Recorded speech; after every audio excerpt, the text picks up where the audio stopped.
রণে বনে জলে জঙ্গলে যখনই বিপদে পড়িবে আমাকে স্মরণ করিও, আমিই রক্ষা করিব। জয় বাবা লোকনাথ ব্রহ্মচারীর জয়। এই আশ্বাস বাণীগুলো লোকনাথ বাবার আধ্যাত্মিক শক্তি ও ভক্তদের প্রতি তার ভালোবাসার প্রমাণ। তার এই বাণীগুলো মানুষের মনে আজও শক্তি যোগায় এবং আত্মবিশ্বাস বাড়ায়। বাবাকে সব বিপদ থেকে রক্ষা করার জন্য স্মরণ করলে তিনি রক্ষা করেন বলে ভক্তদের বিশ্বাস। তাই বাংলার ঘরে ঘরে আজও লোকনাথ বাবা পূজিত হয়ে আসছেন। জয় বাবা লোকনাথ। এই নামটি বা মন্ত্রটি উচ্চারণের মাধ্যমে জীবনের পথ সুদৃঢ় হয় এবং যে কোনো বাধা থেকে মুক্তি পাওয়া যায়।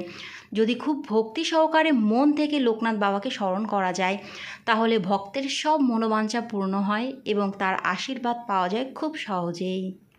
এবছর লোকনাথ বাবার তিরোধান দিবস পড়েছে বাংলার 19শে জ্যৈষ্ঠ 1432 বঙ্গাব্দ, ইংরাজি 3রা জুন 2025 সাল মঙ্গলবার। লোকনাথ বাবার পুজো করার সবথেকে শুভ সময় থাকবে বাংলার 19শে জ্যৈষ্ঠ ইংরাজি 3রা জুন মঙ্গলবার সকাল 6টা 43 মিনিট থেকে সকাল 9টা 25 মিনিটের মধ্যে, আবার দুপুর 12টা 6 মিনিট থেকে দুপুর 2টো 47 মিনিটের মধ্যে। লোকনাথ বাবা খুব সহজেই প্রসন্ন হন, তাই আড়ম্বরপূর্ণ পুজোর পরিবর্তে মন থেকে ভক্তি ও শ্রদ্ধার সঙ্গে পুজো করলে তিনি তুষ্ট। এবার আমরা জেনে নেব পুজোর দিনে কোন কাজগুলির মাধ্যমে লোকনাথ বাবাকে তুষ্ট করা যাবে এবং বিপদ থেকে মুক্ত হওয়া যাবে। লোকনাথ বাবার পুজোর দিনে সবার আগে দেবাদিদেব মহাদেবের পুজো করতে হবে। বিশ্বাস করা হয় মহাদেবের অবতার ছিলেন বাবা লোকনাথ, তাই মহেশ্বরের আশীর্বাদ পেলেই বাবা লোকনাথের আশীর্বাদ পাওয়া যাবে। লোকনাথ বাবার পুজোর দিনে নীল শাপলা বা নীল শালুক ফুল বাবার চরণে অর্পণ করতে হবে। এছাড়াও যে কোনো সাদা ফুলেই বাবা খুব তুষ্ট হন। ফলের মধ্যে কালো জাম ও তালশাঁস বাবার প্রিয়।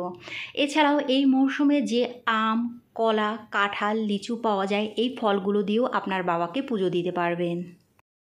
লোকনাথ বাবার প্রিয় মিষ্টি ভোগ আমিত্তি ও জিলাপি।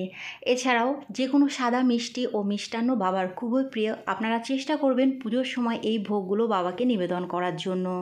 বাবার পুজোর ভোগে অবশ্যই মিছরি দেবেন এবং পুজোর পরে সেই মিছরি ভোগ প্রসাদ বাচ্চাদের মধ্যে দান করবেন। লোকনাথ বাবার ভোগে অবশ্যই তুলসী পাতা দেবেন। বাবাকে যখন ফুল নিবেদন করবেন ফুলের সঙ্গে অবশ্যই বেলপাতা দেবেন। যেহেতু লোকনাথ বাবাকে মহাদেবের অংশ বলে মনে করা হয় তাই বেলপাতা নিবেদন করতে ভুলবেন না। যদি জন্মকুণ্ডলিতে দারিদ্র্য যোগ থাকে তাহলে অবশ্যই লোকনাথ বাবার পুজো করা জরুরি। লোকনাথ বাবার আরাধনা করলে আর্থিক সমস্যা থেকে মুক্তি পাওয়া যায়। তবে এর জন্য বছরের একদিন নয়, প্রতি সোমবারে আপনাকে লোকনাথ বাবার পুজো করতে হবে। আর পুজোর সময় জয় বাবা লোকনাথ, জয় ব্রহ্ম লোকনাথ, জয় শিব লোকনাথ, জয় গুরু লোকনাথ এই মন্ত্রটি জপ করতে হবে। তাহলেই দেখবেন আপনার সব বিপদ কেটে যাবে, জীবনের সব কামনা বাসনা পূরণ হবে। বাবা লোকনাথের প্রণাম মন্ত্র জপ করলে সুফল পাওয়া যায় এবং জীবনের প্রতিবন্ধকতা দূর হয়। এবার আমরা জেনে নেব লোকনাথ বাবার প্রণাম মন্ত্র। ওম যোগীন্দ্রায় নমস্তুভ্যং ত্যাগেশ্বরায় বৈ নমঃ ভূমানন্দ স্বরূপায় লোকনাথায় নমো নমঃ নমামি বারদিচন্দ্রং নন্দন কাননেশ্বরম হরিম নমামি ত্রিলোকনাথং লোকনাথং কল্পতরুম। ওম নমঃ শিবায় শান্তায় কারণত্রয় হেতবে নিবেদয়ামি চাত্তারাং গতিস্তং পরমেশ্বর নমস্তে গুরুরূপায় নমস্তে ত্রিকালদর্শিনে নমস্তে শিবরূপায় ব্রহ্মাত্মনে নমো নমঃ।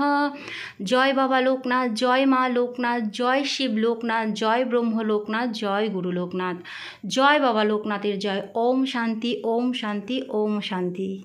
লোকনাথ বাবার কৃপা পেতে আপনারা অবশ্যই ভক্তি সহকারে পুজো করুন এবং লোকনাথ বাবার নাম স্মরণ করুন। বন্ধুরা, আজকের ভিডিওটা এই পর্যন্তই। যদি ভালো লাগে লাইক, কমেন্ট, শেয়ার করবেন। পরবর্তী ভিডিওর আপডেট পাওয়ার জন্য চ্যানেলটি সাবস্ক্রাইব করে পাশে থাকবেন। সবাই সুস্থ থাকবেন, ভালো থাকবেন। নমস্কার।